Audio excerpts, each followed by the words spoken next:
when it comes to updates in Grand Theft Auto Online, there are some that you love right away, others that you hate, and some that are just okay. And then there's an update like this one that you kind of hate at first, but once you play it a few times, you actually start to really enjoy it. This is my review for Grand Theft Auto Online's Diamond Casino Heist, now available for Xbox One, PlayStation 4, and PC. As usual with my reviews, we're going to go over the pros, the cons, and of course my final verdict. And you are welcome to give me your pros, cons, and verdict when it comes to the Casino Heist. Let's go ahead and start things off with the pros. The broomstick has now got a 5-minute cooldown, and you can once again auto-aim on the broomstick flyers. Yes, thank you, Rockstar, for at least nerfing the Oppressor Mark II to some degree. We've been asking for this for quite a while now. Now, we didn't get everything we wanted, but this is better than nothing. So, hooray! 5-minute cooldown for broomsticks and auto-aim on broomstick pilots. Most of them are griefers. Not all, but unfortunately a lot of them in the public lobbies like to grief with the broomstick.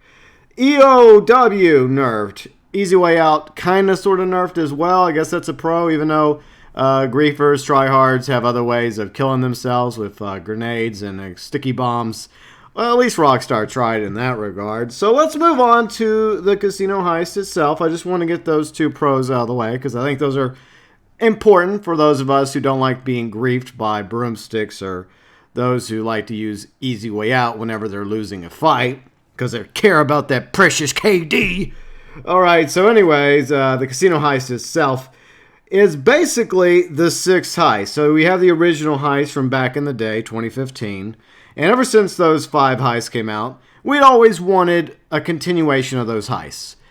We didn't really get that with the Doomsday Heist. It's kind of its own thing, and it's really a heist in name only. That was only really called the Doomsday Heist because I guess it sounded better to them than the Doomsday scenario. So, for all intents and purposes, this is the 6th heist if you add it to the other previous 5 from 2015.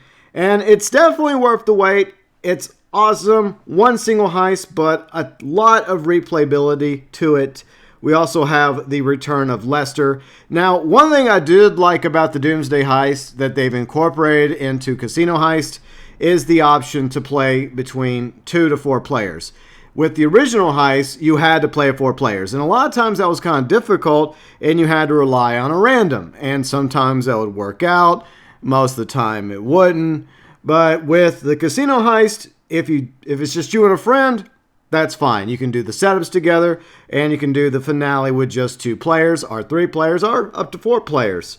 So we have 3 different approaches you can take for the Casino Heist. You can go in silent and sneaky, which is probably the more difficult one to do because you have to be stealthy. Now, fortunately, the missions do not fail if you screw up. You have the ability to adapt to the situation, so that's great because me and stealthy don't exactly work out so well. The next one is the big con. So there's different big con options. My favorite is probably Group 6. I think that's how most people feel. And if you just feel like going in guns blazing, you can do that as well with the aggressive approach. And I believe once you do one of them, you actually have to rotate between the 3. So you can't just go back and do big con over and over and over again. You have to rotate, which is perfectly fine. There are strats for all 3 approaches that work out quite well. And all the setups, you have required setups that you must do for each of the 3 approaches. But then there's also optional heist setups as well. And by now, most of you know which ones to do and not do when it comes to the optional setups. You definitely want to take out the Duggan shipments in order to weaken the Duggan security when it comes to the finale. While that's an optional setup, a lot of us consider it to be very mandatory. So there's also different scenarios, different points of entry, escape routes we can do, and of course there are various NPC crew members that you can acquire and hire in order to help you with the heist finale. And there's even a few out there that you can eventually find. And one thing that I really appreciate Rockstar for is that some of the heist outfits that we use, we can actually keep. Valet, Bolingbroke security outfits, along with FIB clothing. There may be a few others out there. We can't get all of them. I don't think we can get Group 6 or Noose added to our inventory, but at least this time around, Rockstar's actually letting us keep and wear some of the heist outfits, unlike back in 2015 when they started blacklisting the police outfits, the garbage outfits, etc. At least this time around, Rockstar's kind of learned from that because there was a huge backlash from the community. And I think they finally realized, you know what, just let them run around dressed up like valets or Bolingbroke security or FIB agents. So what? It's not harming the game. It's fun. So props to Rockstar for learning that lesson. The next pro is the arcade property. And this serves several purposes when it comes to the Casino Heist update. First and foremost, it's a front for all your Casino Heist doings, the setups, the planning, as well as the finale. It's where you store your getaway vehicles. And you can also get additional garage space. You can customize the casino property if you want. But what's really awesome is the fact that they included 12 playable games that you can purchase and set up in your arcade that you can earn passable income through. And there's no popularity level like the nightclub, which is annoying. You just have to purchase and move around arcade tables and booths. And you have 12 to choose from, which also includes a fortune teller. A certain Madame Nazar from Red Dead Online, easily one of my favorite NPCs in Red Dead Online, and it's awesome to give her dollars and have her tell you her fortune. And there's some stuff that she says that tie into Red Dead Online, Red Dead Redemption 2, Grand Theft Auto Online, Grand Theft Auto 5, even I think 1 or 2 Grand Theft Auto 4 into Windows. And if you do it enough, I think eventually she gives you a t-shirt. So, yay, we have Madame Nazar in Red Dead Online and kind of, sort of in Grand Theft Auto Online now via the arcade property. In addition to Casino Heist planning and the games that you can put up in the arcade, you also can acquire the drone station if you want. It's all right. It's not really that big of a deal. But I guess the really big selling point that a lot of the business owners out there were excited about and are using now, and from what some of them have told me has been very beneficial to the arcade, is the ability to have the master control terminal. And this is great if you have all these businesses like the warehouses, the biker businesses, etc. It's just like a one-stop shop where you can go there and do all your work instead of having to jump from one location to the next and to the next. I think the one downside is you actually have to travel to wherever you have to go to pick up the vehicles and whatnot whenever you initiate a sale. Unfortunately, it doesn't spawn right outside the arcade. I wish it did, but alas, it does not. Maybe eventually Rockstar will fix that. So, moving on now to some more pros. The day one vehicles, we got 6 total. They're okay. Nothing really special. We'll talk more about them in the cons. And we also can now purchase some of the standard NPC vehicles you see in Grand Theft Auto Online, including the fire truck, bug star van, stockade, the lifeguard, the little four-wheeler, as well as the lifeguard SUV. You can purchase all that via Warstock if you feel so inclined. But just be warned, I think that once you purchase them, you have to keep them. I believe that's the case. Free mode activities were also added, a couple of them. If you destroy 50 signal jammers scattered throughout the map of Grand Theft Auto Online, you will receive an additional Casino Heist crew member to help you out with hacking. In addition to the signal jammers, there's also a serial killer lurking around Grand Theft Auto Online. I know, crazy. All the players that cause mayhem and destruction throughout the streets of Los Santos and Blaine County, and we're all worried about a serial killer. But it gives you the opportunity to score the Navy revolver in Grand Theft Auto Online. So solve the serial killer mystery in Grand Theft Auto Online. Unlock new weapons in both Red Dead Online and Grand Theft Auto Online. For those of you that play both Red Dead Online and Grand Theft Auto Online, there are videos out there that will help you find the clues when it comes to locating the Los Santos slasher in Blaine County. Okay. And once you kill him, then you get the Navy revolver. Then all you got to do is get 50 headshots with the Navy revolver on NPCs in order to earn $250,000 in your Maze bank account. And then over on Red Dead Online, you'll be able to locate the Lowry Navy revolver, which means you don't have to buy the Navy revolver. You could technically get it for free. Well, the Lowry revolver variant in Red Dead Online. And once again, other videos are out there showing you the step-by-step clues for both Grand Theft Auto Online, completing the Navy Revolver Challenge, and then the Lowry Revolver Challenge in Red Dead Online. So, great opportunity for you to get a free Navy Revolver as well as the Lowry Navy Revolver for Grand Theft Auto Online as well as Red Dead Online. Now, starting as of yesterday, Festive Surprise has returned to Grand Theft Auto Online courtesy of the Diamond Casino Heist Festive Surprise 2019. And we're going to get some snow, obviously. We're going to get some login rewards, specifically on December 24th as well as December 25th. You definitely want to log into Grand Theft Auto Online on both Christmas Eve and Christmas Day. And another pro I'd like to mention is the usual bugs, fixes, glitches. And they also added a brand new radio station, iFruit Radio. Now, coming up down the road, there is some interesting Dripocalypse Winter 2020 content that we already know about thanks to the data miners. And the Christmas gift, by the way, that's coming up, is the RC Tank. So if you want the RC Tank, you definitely want to log into Grand Theft Auto Online on December 25th, 2019 in order to get that for free. And coming up sometime in early 2020, all you racers out there are going to be excited about this because we're getting open wheel races and 2 open wheel race cars. And obviously some more drip-fed vehicles coming up down the road. Now it's time for the cons. Now this is something I have noticed, and some of you have as well, is that on occasion, the shopkeepers are either not appearing in the stores or they're simply walking away, preventing us from purchasing ammo and armor, or snacks, or even going to the clothing stores. So that's an issue. It's not a major issue, but especially whenever you're doing these heist setups in the heist finale, you kind of want to go to the ammunitions to pick up some ammo and armor, and you can't do that if the ammunition guy is on vacation or quote-unquote out to lunch. So hopefully that's a minor con. Hopefully Rockstar will fix this issue. I'm sure they're aware of it by now.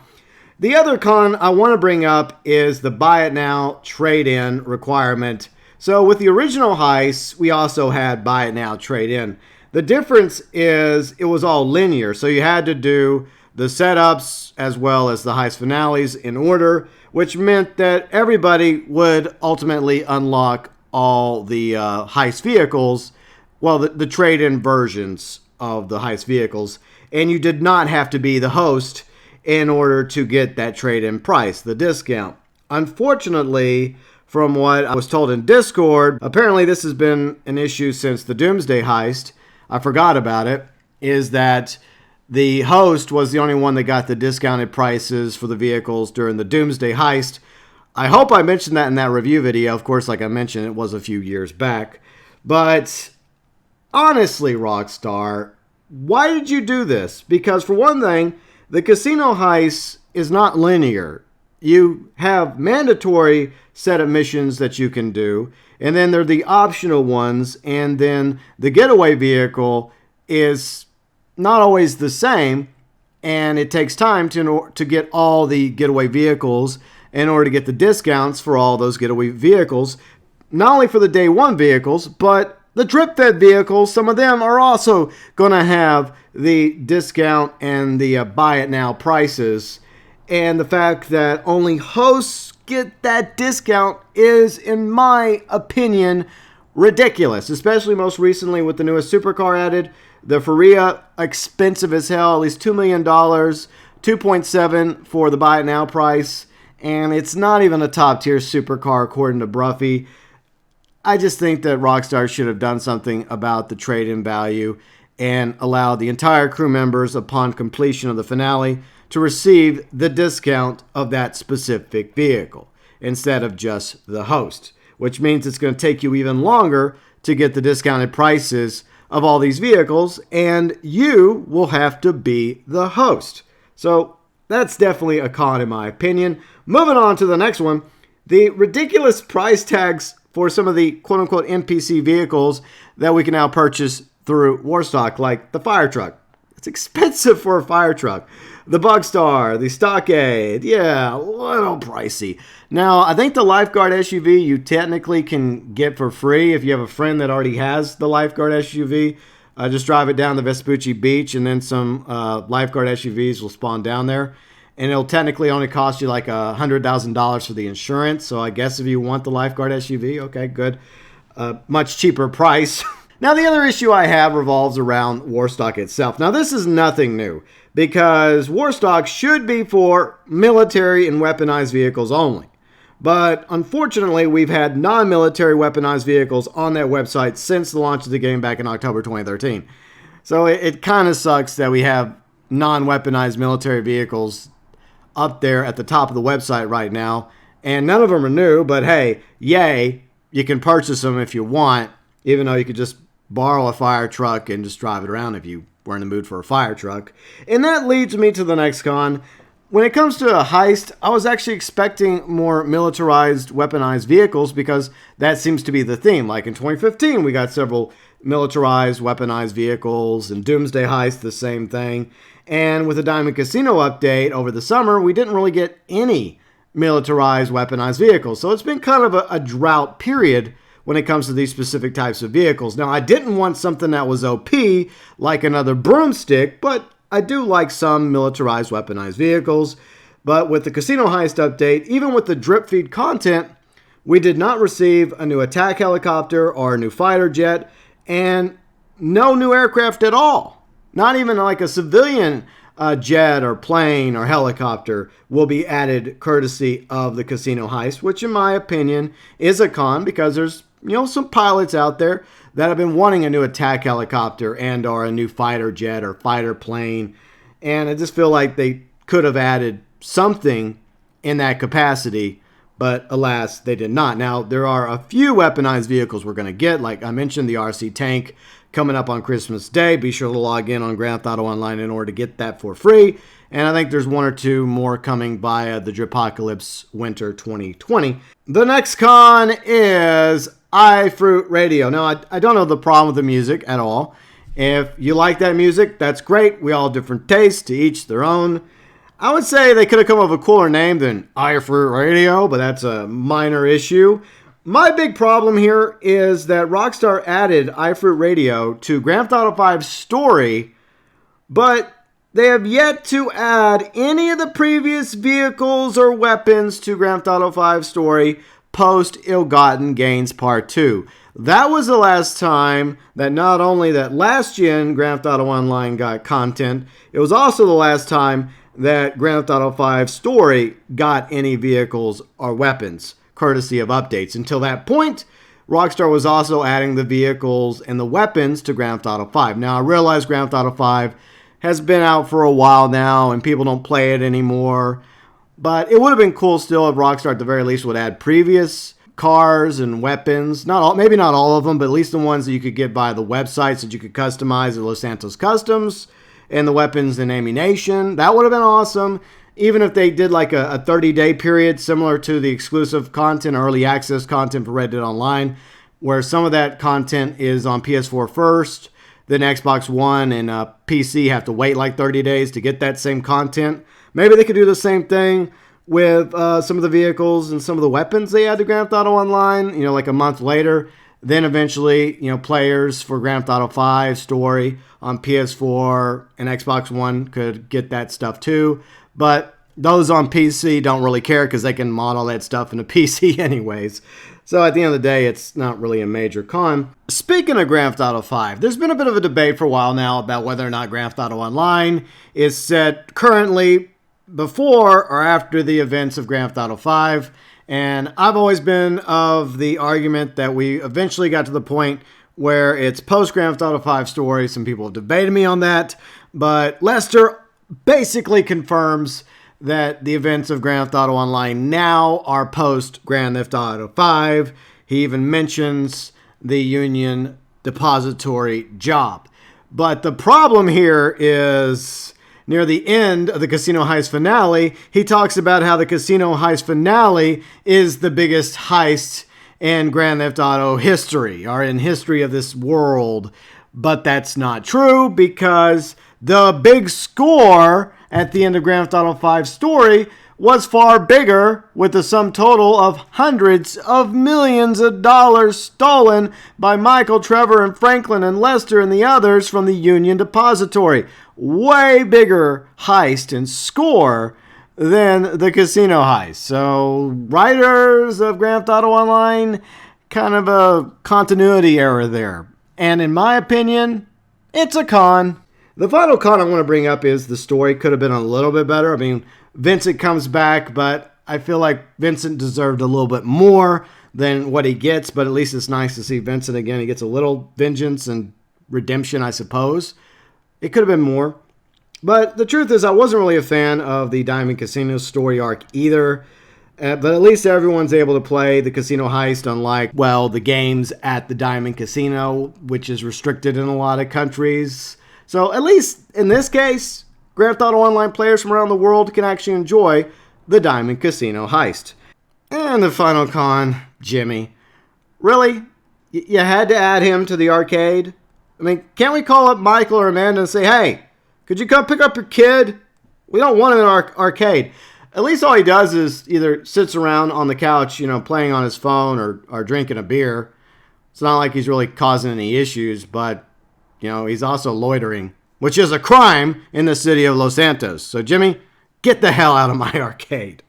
Okay, so there we go. The pros, the cons. Time now for my verdict. Between the two updates we got this year, and yes, we only got two, the Diamond Casino and its sequel, the Diamond Casino Heist. In this case, the sequel is the better of the two. This update, in my opinion, is far more enjoyable. Now, the first time playing through it, when you didn't know what the hell you were doing, like I did last Thursday morning during the live stream, I got a little salty, a lot salty.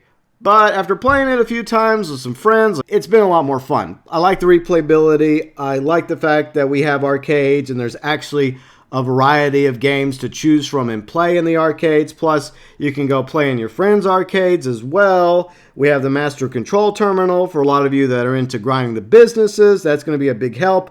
The broomstick being nerfed. In my opinion, it's the best Grand Theft Auto Online update of 2020. So there you go. I'm throwing in my best DLCs of 2019 into this video as well because there was only 2 updates.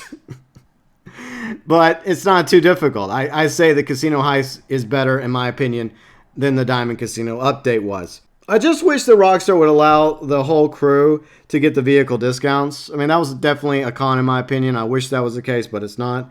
And I hope that they continue adding more games to the arcade for us to purchase. I had a suggestion on Twitter that some of you liked. Thank you, by the way, for the likes. Maybe Rockstar could do some fourth wall action by adding, I don't know, the original Grand Theft Auto London, or GTA 2 as some of the future arcades that we could add to our arcade. I'm just saying, Rockstar, I wouldn't mind playing those again. And as of right now, it's not exactly easy for me to find those games. And what better way to play those games than in my arcade in Grand Theft Auto Online? So, what are your thoughts, your views, and opinions regarding the Casino Heist? Are you loving it? Are you hating it? How would you rank it compared to all the other heists, including the original heist as well as the Doomsday heists? Feel free and let me know your thoughts, your views, your opinions, your rankings, pros, cons regarding the Diamond Casino Heist below in the comments section.